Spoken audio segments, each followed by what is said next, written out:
Welcome to this week's Youthology Live. This week we are talking about the youth vote. Now, listen, I know we're probably tired of politics, right? But I've been told for years by well meaning people that the youth vote doesn't count. But that's not what the numbers say, especially in the last two presidential elections. So let's look at those numbers and let's ask ourselves, does the youth vote really count? Generation Z, people between the ages of 13 and 24, have played a significant role in both of the last elections. As NBC's exit poll has suggested, listen to this, 65% of those between the ages of 18 and 24 voted for Biden, 11% more than any other age group. Now think about that. Not just who they voted for, but that number is 11% more than any other age group. Listen, that's not all. Gen Z also takes their responsibilities as voters and that voter responsibility very seriously. They vote at a higher rate than all previous generations. 11% more Gen Z vote than any other generation. Okay, numbers aren't enough. How about this? 8 million 18-year-olds are eligible to vote in America for this next election. 8 million. That number triples if you include the teenagers who have not been able to vote the last 3 years, who are now 22 years of age. I mean, think about that. That is a massive number, especially knowing that only 6 million votes separated the last election. And there's 8 million new voters who are 18 and triple that number who are able to vote. Wow. Okay, listen, 65 million Christians did not participate in local elections, and 15 million Christians are not even registered to vote. Listen, remember that this is very important to hear. Last of the numbers, 35% of the young vote, ages 18 to 30, have not decided on who they are voting for. 35%, 18 to 30-year-olds, no idea who they're voting for yet, right? So whoever does not approach this generation in their party platform and their campaigning, whoever does not approach Gen Z does so at their own peril. As leaders, as parents, as campaign managers, to understand the times and know what to do is critically important right now, this month in politics. So what happens is, if we can understand the critical, important role of the youth vote, it could turn and change elections. Listen, the more you are able to discuss social issues and politics with young people, the more able you will be to engage them in the political conversation. YouTube cannot be the preferred platform for our children to get their information. And not just about politics, about anything, right? I've spent much of my life talking with this age group, teenagers, Gen Z, junior high, high school, and college. I've learned a lot over the last 40 years. So let me share with you 4 quick traits of Gen Z that must be considered if a party, platform, candidate is going to win that generational vote. All right? Hey, number 1, Gen Z wants to be heard. Understand that? They don't want to just be seated at the table. They want to be heard. Gen Z are leaders and producers. Every parent and youth leader must learn to listen to young people. When young people are given the chance to talk first, it will guide the whole conversation. And often you'll be surprised at how intelligent and informed, sophisticated that their views really are. I know that's hard to understand with teenagers, right? But I've learned if I just listen to them, they don't want to just be producers, they want to be consumers. They're still listening. They're still listening and they're learning. They're lifelong students. I spoke with members of Gen Z recently, and this is what they told me. My vote matters. Here's another comment. Voting is a new experience for me, so I want to get out and vote. Here's another statement. I don't care how people see me after I vote because it's my opinion.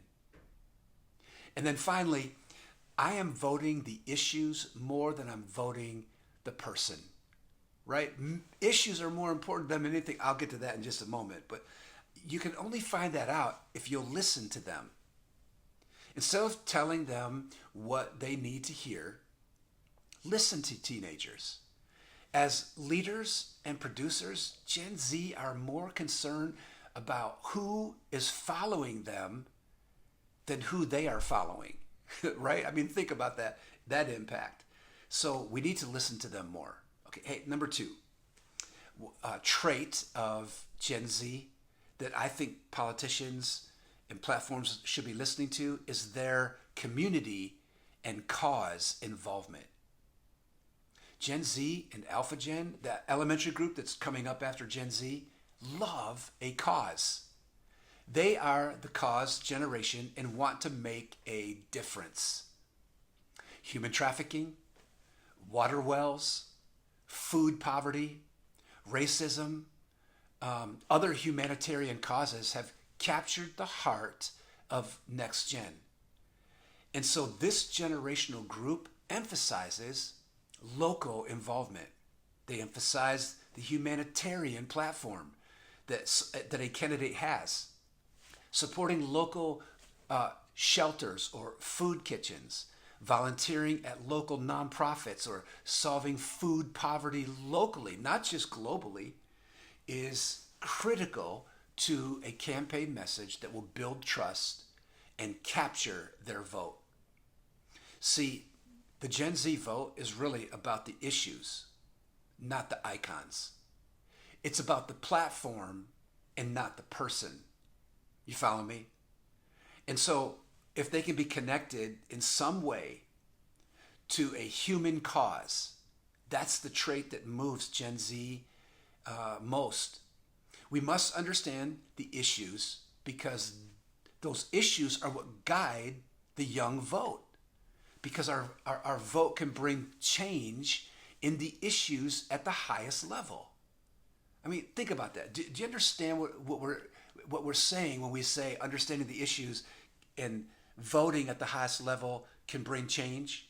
Think about this. Here are the issues: the sanctity of life, the sanctity of gender, the sanctity of marriage.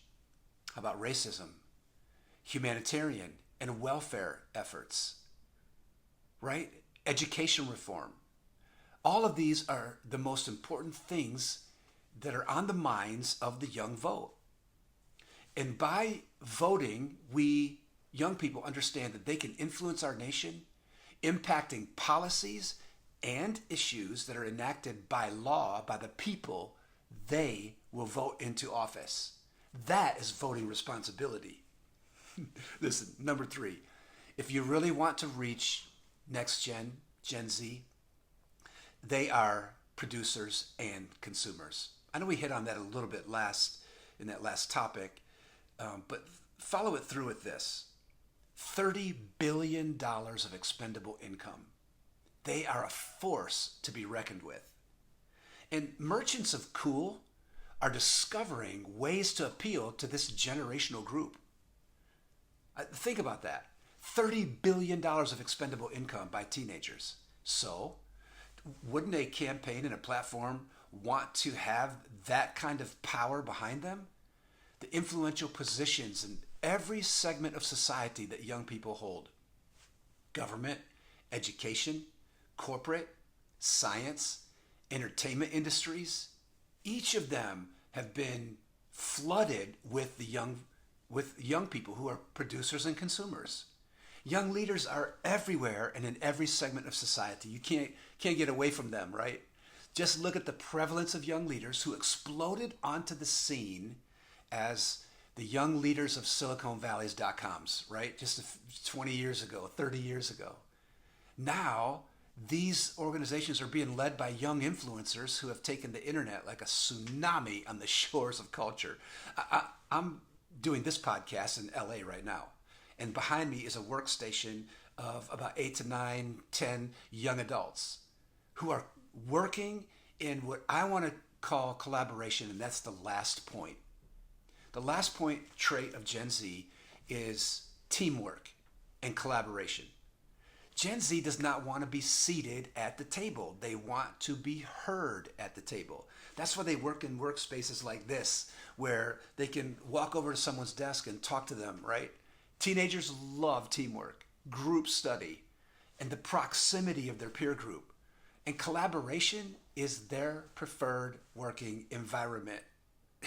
Listen, what a powerful way for a campaign to connect with Gen Z. Collaboration is the enemy of stale thought.